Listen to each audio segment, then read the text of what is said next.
Well, my friends, this is just a little intro. I would like to tell you about a trip we took to Shelburne, and you will see it's a gorgeous place. And if you're ever up in this area, you should not fail to go there.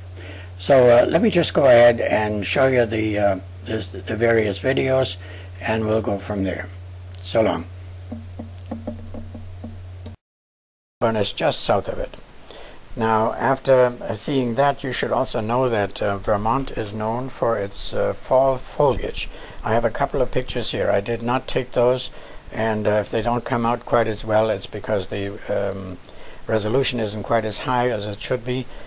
But you will notice that the colors are so incredible that you have a feeling that a painter went wild, and these colors couldn't possibly be real, but they are. And the entire state of Vermont looks like this in the fall. People are coming from far away, and it's very difficult to get rooms and hotels and B&Bs because it's so very popular. But when you've seen it, you really, it's almost worth going to do this. And we did overnight in a B&B, and I have a picture of it here, the Elliott House. There are only 4 couples in possibly in this B&B. That's all they can accommodate. But it's very nice. The B&Bs are a bit pricey too. It's not that they are cheap, but you get to know the family a little bit, and you get to know the other guests. Now, in our case, there was only one other couple in there, and it was very interesting to meet them. They came from Staten Island, which is in New York City. And so we stayed overnight, but you need really 2 days in order to do the Shelburne Museum. Shelburne is the name of the town, and the Shelburne Museum is very, very well known. So is the Shelburne Farm. We did not do the farm this time. We had done it once before. And we'd been to Shelburne before, but I think it's something that maybe you should know about. The entrance to Shelburne is, you see that little flag that's in the parking lot, and then when you go to the place itself, you see a red round barn, and that's how you get into it. When you go into the barn, you find a cashier, and the tickets are $18 per person, and that's good for 2 days. And in your B&B or hotel, wherever you stay in town, they will give you a coupon which can be which is worth a discount. I don't quite remember whether it's a whole ticket or close to it, but it's a substantial discount, and it's very nice to have. So you go into the round barn, and inside the barn there is an exhibit space. But of course, like everybody else, you say, well, when I get out of here and before I leave, I have still time to do that. But of course it never works out that way, so we didn't really see the exhibit inside the barn. Now, the first thing that was pointed out to us was that there is a bus. It's a sort of a shuttle that goes all the way around the area, and that's a 43-acre area, so it's a huge area to cover, and that's why I say you cannot possibly do it in 1 day. You need at least 2 days for it. And the shuttle driver recommended that we should take one trip all the way around to the point of origin, and then during that time he will point out the highlights to us, and then we could follow through and take a shuttle again to the first stop, get out, do the first stop, and then from there walk. There's a lot of walking involved, but it's well worth it. Now, the other thing I wanted to show you is the landscaping, and the landscaping is breathtaking. It's really incredible. The people have done such a marvelous job. Everything is mowed, and there are lots of flowers and gardens, and it's just gorgeous. And you know, this is one thing about Americans. You will hear a lot of negative things nowadays, and of course, rightfully so. But when it comes to volunteering, there's nothing but America. The people are so incredible.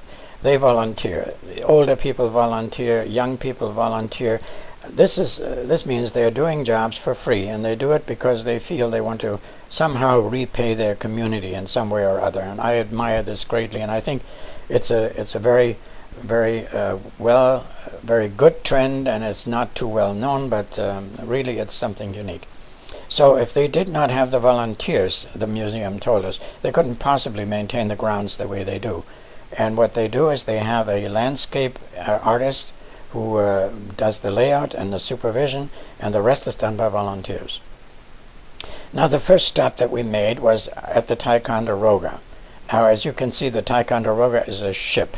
It's actually a side wheeler, meaning there are wheels on the side that are moving, and that are, it's like a paddle wheel, but it moves through the water on both sides of the ship. And the ship is steam driven. It's an old ship. It ran in the 1800s on Lake Champlain. And if I can read you an excerpt from a description, it says the Ticonderoga is 220-foot steamboat built in Shelburne, Vermont in 1906. So it wasn't in the 1800s, it was 1906. It operated as a day boat on Lake Champlain, serving ports along the New York and Vermont shores until 1953. In 1955, the ship was moved 2 miles overland from the lake to Shelburne Museum and restored to its 1923 appearance. It is one of the last walking beam side-wheeled passenger steamboats in existence. It was declared a National Historic Landmark in 1964 under the name Ticonderoga, side paddle wheel lake boat. So that is the official description of this ship, and it's interesting to see. When you go into the ship, I have several pictures of it. You can see the deck, and you can see the lounge, and the kitchen, and the sleeping quarters for the crew up in the very front of the ship, in the bow, I guess, and then the sleeping quarters for guests. Now, since this was a day boat, there weren't really guests in that sense, but sometimes some people would stay over, and so there were a few staterooms, not very many, just a few, and of course the captain as well stayed in one of those rooms, while his crew wasn't quite that comfortably quartered down below.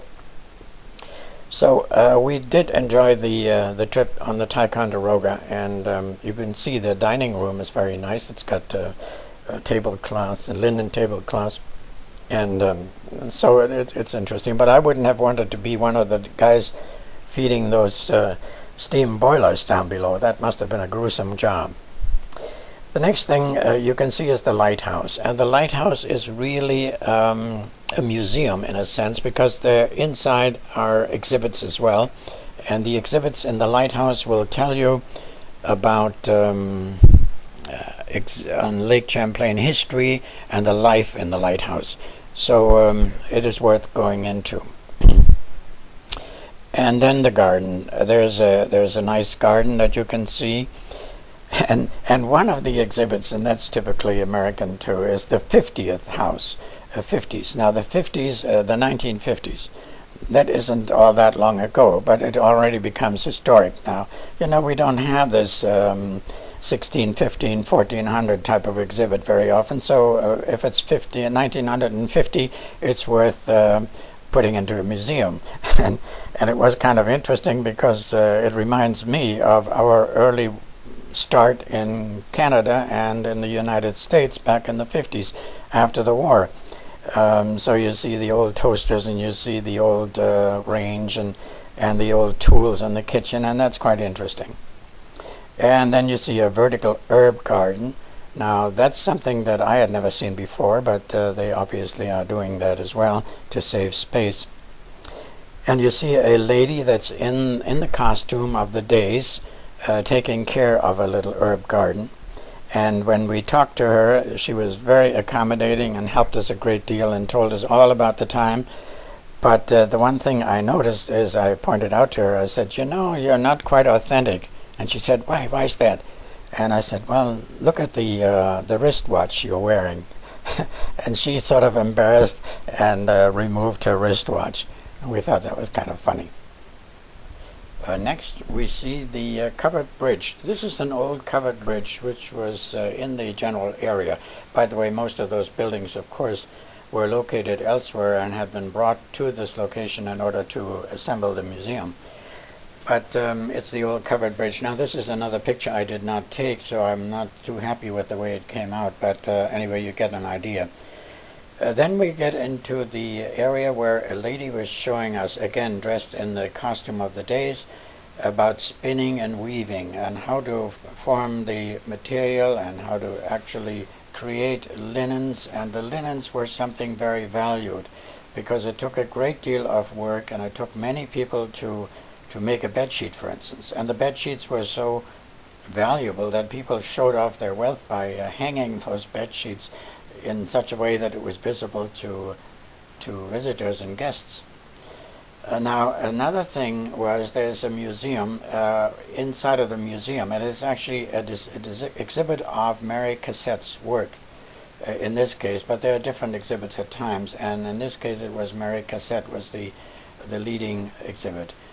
And Mary Cassette is a famous painter of the last century, in the 1800s I think she lived, and did some gorgeous work. I have 3 pictures again which I stole that I can show you, and you get an idea of roughly what this exhibit would look like. And also the next thing was that we could see samplers. Now you know what a sampler is. These are stitcheries that little children did at the time. That's sort of primitive American art, and you can see some of the exhibits and samples of the samplers. Then we will see quilts. Now quilts, of course, are an American pastime to this day, and they are done as a very tedious and very labor-intensive effort, and it's still being done today. Hat boxes is another thing we were able to see, and we also saw a dollhouse. A dollhouse is, well, you can see the miniaturization and you can see the detail. It's incredible that even in those days, and this does go back a while, they could do this kind of quality work. We then see a sewing shop or workshop. It's a combination, sewing shop and workshop. So where you can see they are filling cartridges for shotgun shells, and they're also doing sewing in there. So it's a bit of greater variety. And the exhibit of, what is it, canoes on boats is the next thing that we see. Outside is a shed, and in the shed you can see these canoes. And the canoes are Indian type canoes, and they are famous in the Adirondacks. They are still being manufactured today, and they're hand manufactured, and they're very expensive to buy. And then we were taking a little rest at a bench on a pond, overlooking the pond and the meeting house in the background. And the last thing we did is we went to the blacksmith shop. We saw, in this case, the lady blacksmith, which is a bit unusual, but she showed us exactly how to make metal hooks, and they would do horseshoes as well, and they would shoe the horses, but that was a sideline. And then, of course, they would make wagon wheels, the metal that goes around the wagon wheels, and I can show you a couple of those pictures. And then we walked back to the roundhouse, and that was it for the day. So we really had a very enjoyable time, and it took us another hour and a half or 2 hours to get back home. So no big deal there.